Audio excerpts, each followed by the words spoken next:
Hi, this is Kevin Graham at KGNOW here at SAMPE 2018 in Long Beach, California, here with Avner Ben-Bassat, who's CEO of Plataine, and we've already dug into some exciting stuff. Now we're going to go a little bit deeper. Tell us just at a high level, remind us what you guys do. Sure. We do AI and IoT-based applications for manufacturing, like digital assistance on the production floor, guiding production floor staff through their day-to-day operations, with alerts, with recommendation, basically optimizing the production workflow. Okay, so manufacturing, production, let's get specific for them. Tell me an industry you want to talk about. Transportation, airlines, what you guys are in a lot of different places. We do. We do a lot of work in kind of the more, let's call it industrial settings, complex manufacturing environment. Aerospace would be a great example. I mean, this is kind of a lot of aerospace presence here at SAMPE, so we can talk about that for sure. That's exciting. Okay, so aerospace. Tell me about a use case for your technology, the types of roles on the shop floor, the production site that are using it, and that kind of thing. Sure. So, aerospace, for example, today uses a lot of composite materials. These are very special materials. They use a lot in modern jets to reduce the weight. They're very robust and so forth.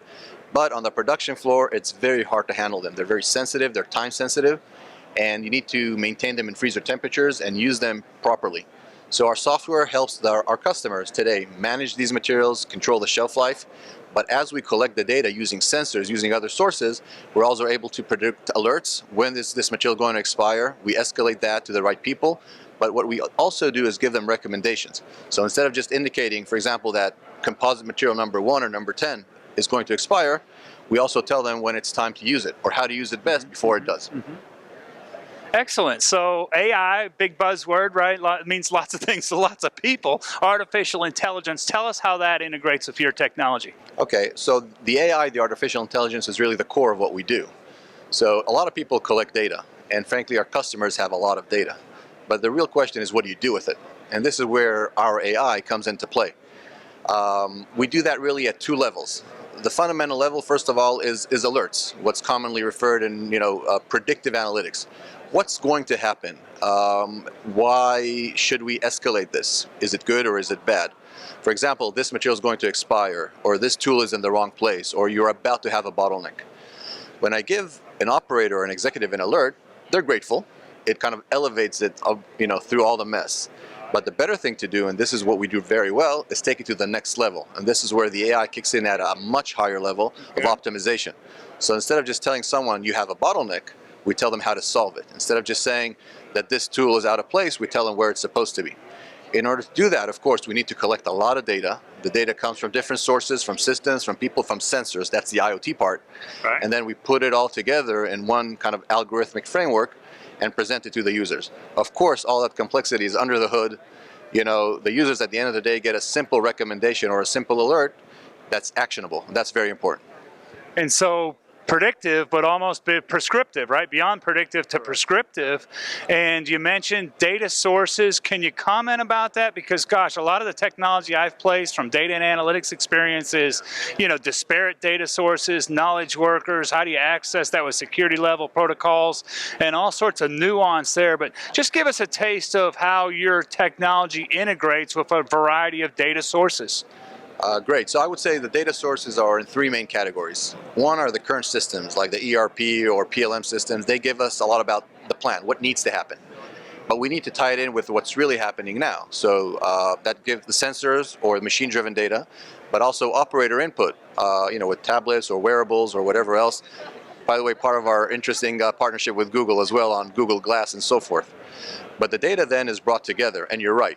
Part of our solution and part of the value proposition is to bring the data together from multiple sources and not only put it together, but then drive the value. Because once you have the big picture and the full picture, you can make much better decisions, and that's exactly what we do.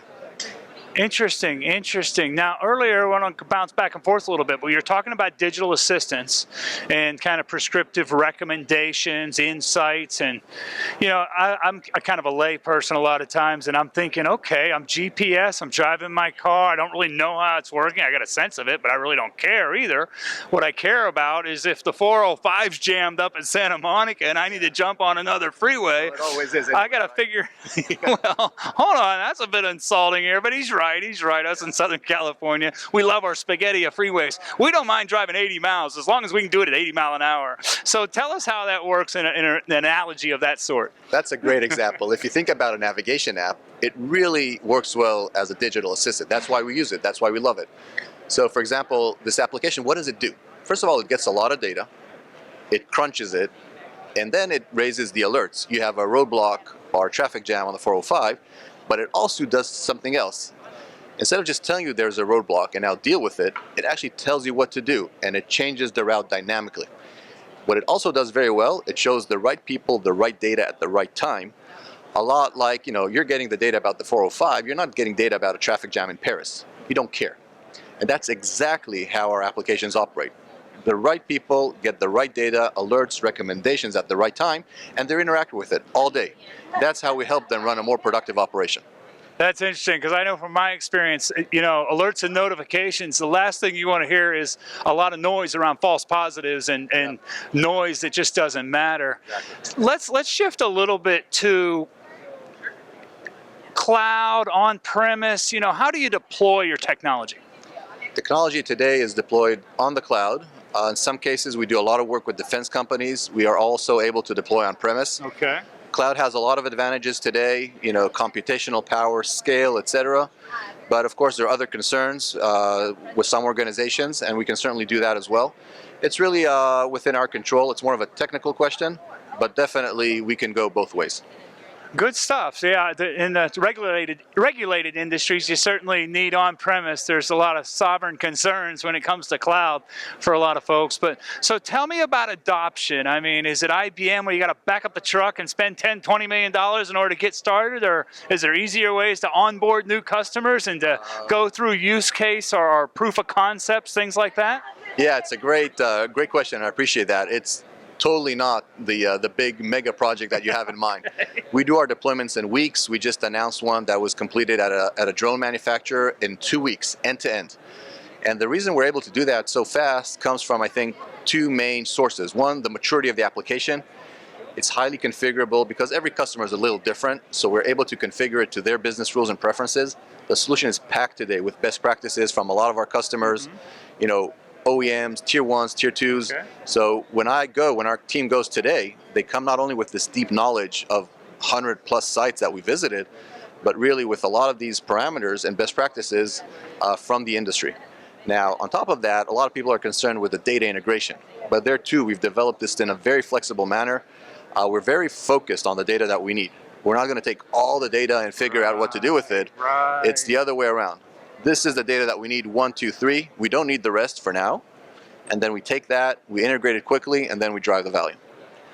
That's smart, folks, from my experience. I've done a lot of work in marketing analytics, and some of these marketers want to pull data from everywhere, and it's overwhelming. What you really want to do is what you just said, if I heard you right, is pull the data that matters. Exactly. Tell us a little bit about your company. How big are you? Where are you deployed? Anything you want to say about your organization. Well, it's a great team, very unique combination of computer science and math and data sciences, but also very deep in engineering, industrial engineering, mechanical engineering. A very interesting blend, people coming from kind of different disciplines, but it works out very well. Today we're deployed globally, offices in China, offices in the States, presence in Europe. Our R&D center is in Israel. Great team and just a lot of fun together. Wow, that's exciting. So I want to ask you a personal question. What do you do for fun? Or tell us something about yourself so we can get to know Avner Ben-Bassat a little bit ourselves. Well, I run around so much. It's a very good question. But no, we have fun. We always, you work hard, but you also want to have some time off, spend time with the family. I also encourage my team to do that. Very high expectations. But also, when it's time to take time off, do it and do it well. We try not to bug them, not always possible, but definitely very important. Outstanding stuff. One more. Which titles, roles should be most interested? I mean, if I'm a production manager or a vice president of operations, whose titles should be reaching out to you guys to learn how to do things the right way, to take advantage of automation for digital assistance in a production environment, manufacturing? Who's really most best to reach out to you? Yeah, typically we talk to production managers, quality managers, engineering managers, often all of the above together. Okay. This is a The system touches different points in the organization, and we bring them all in together. We see now a lot of organizations putting people in charge of what they would call digital transformation, or digitization, or continuous improvement. And these come together very nicely today. So a lot of our work is done with that kind of role or that kind of executive. Folks, it sounds pretty compelling to me. I'd like to know how we learn more. How do we get in touch with you guys? How do we reach out to you? Okay, love to share more information. Go to our website, www.plataine.com. A lot of good papers there, a lot of case studies, a lot of good experience, and always happy to share. That's great. Avner Ben-Bassat, CEO of Plataine. Their booth's been busy. It's an interesting show. This is Kevin Graham with KGNOW. Thank you for watching. Thank you.